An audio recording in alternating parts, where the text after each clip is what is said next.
Welcome to Tarot Tuesday for the week of October 21st. This is for Sagittarius.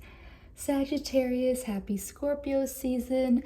This is the pre-shadow to your season, so just bringing up anything that you need to reflect on about this last solar return so that you can move forward into your season fully aware and alert to what life has in store for you to come. We are on the last day of Libra season and it is going out with a new moon in Libra. And yeah, everything that I just said about reflecting on at least the last month, but even down to, especially if the eclipse brought anything for you up during, that was September, we're just reflecting on it so that we can rebirth ourselves in a better way, jumping into Scorpio season, which Scorpio season is starting off with Neptune that has been retrograde for a long time. It's actually going to be retrograde till January through your season and beyond. Neptune will be retrograde, but is moving from Aries to Pisces during Scorpio season. So that looks like where, Neptune loves being in Pisces, very dreamy, but when it's there retrograde, it's there but in kind of a disillusioned place. It's where your dreams might be more fantasies than something that you can practically bring forth, so it's just something you want to reflect on.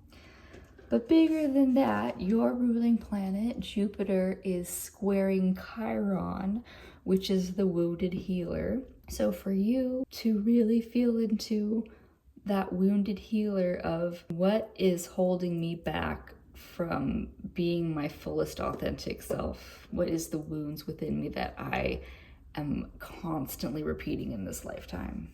Yeah? All right, so let's see what that looks like for you. I got the last Rebecca Campbell deck that I wanted. It is the Healing Water Oracle deck.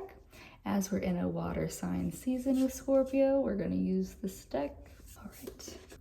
So the spread that I'm using, it's about reflecting on your mind, body, and soul. What do you need? And so for your mind, you have the Isle of Avalon, healing, returning to wholeness, transformation. So for your mind, it's saying, are there any patterns of your mind that could use healing now?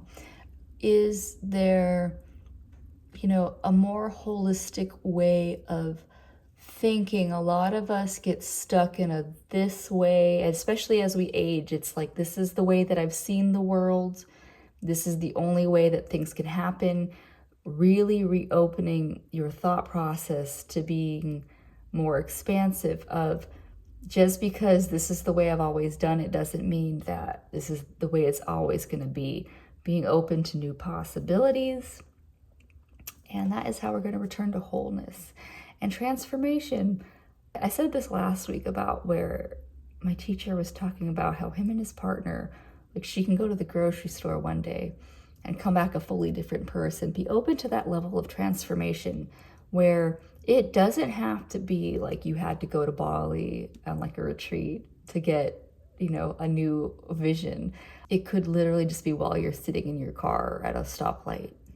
So be open to transformation wherever and how it comes for you mentally, because your mind is a very expansive space itself, and it's like, as long as we don't trap it into the prisons that we can, it is constantly open to learning. Nope, we don't need to be alert about whatever that is, sir. You're okay. Anyways, so for your body, reflecting on going into the unknown, underworld, depth, courage, facing your fears. A reflection for your body is that our bodies are constantly morphing and changing. And similar to what I just said to the other one, it is where you can have a life-altering event that changes your body, but it doesn't have to be something crazy. It could even just be, I just got over a sickness where I had a respiratory issue for about 2 months straight, and my body is not like snapping back in the way that it maybe could have when I was younger. But it's just living and, learning that unknown space of every day is going to be a different level of journey. I listened to this woman talking about, everybody's like, oh, your body's going to snap back. And she's like, no, the maiden part of my life is dead, and now I am in the mother portion. And like for all of us females, regardless of if we've had physical babies or not, we have those life phases of maiden, mother, and crone.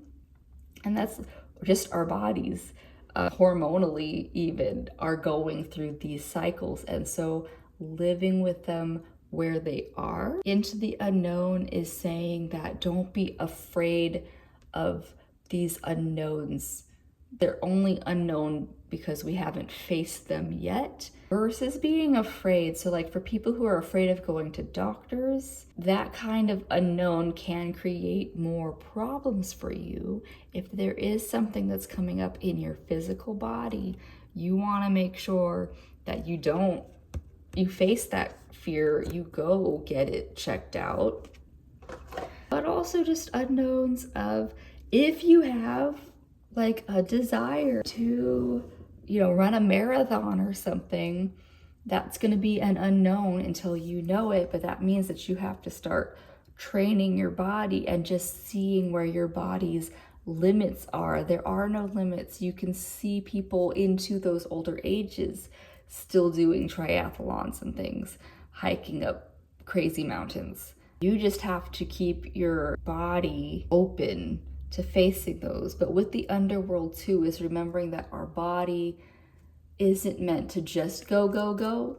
There has to be periods of rest. Like the earth keeps having to revolve. There has to be winters and summers for that balance. So for you, Sagittarius, if you are being asked to rest, be open to it, but have courage to continue on. And yeah, just regardless of age, you are able to, continue new journeys with this vessel that we have in this lifetime. Yeah. And if facing your fears, I had an example of, if you're afraid of heights, don't necessarily jump out of a plane to get over that fear. Maybe start off by, finding a building and climbing and looking out a window from 2 stories, 3 stories till you get up to the roof, things like that. You don't have to force your body into shock. You can warm it up, or edge it. Because your spirit says thank you, gratitude, appreciating what sustains you. So your spirit, if your body can move through those unknown spaces, if your mind can return to wholeness, be grateful. If you can at least start, your spirit might have an easier time letting go of things than your body and your mind. So as long as your spirit can say thank you for what sustains you, having gratitude really lightens the load of things. Being grateful for what you have versus what you don't have will take you so much farther, because instead of being weighed down by envy or guilt or all these things, if you can just be grateful for what is there, you have an easier time surrendering to what is. And in that surrender, oh my God, that's the opposite. That's the opposite. And he literally had to fly down a bunch of stairs for that.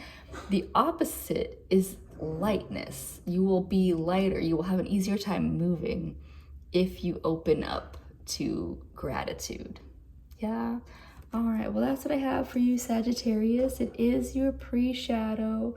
So know that you might just be moving through things. And so Scorpio also represents the underworld. So sometimes we have to go through that dark night of the soul to get to, that solar return is going to taste a lot more sweet when you get there, just moving through some of this muddiness. But if you can remain grateful and thankful for the life that you have that has brought you here, Sagittarius, you will meet it with grace. Yeah. All right. I'll see you next week. Bye.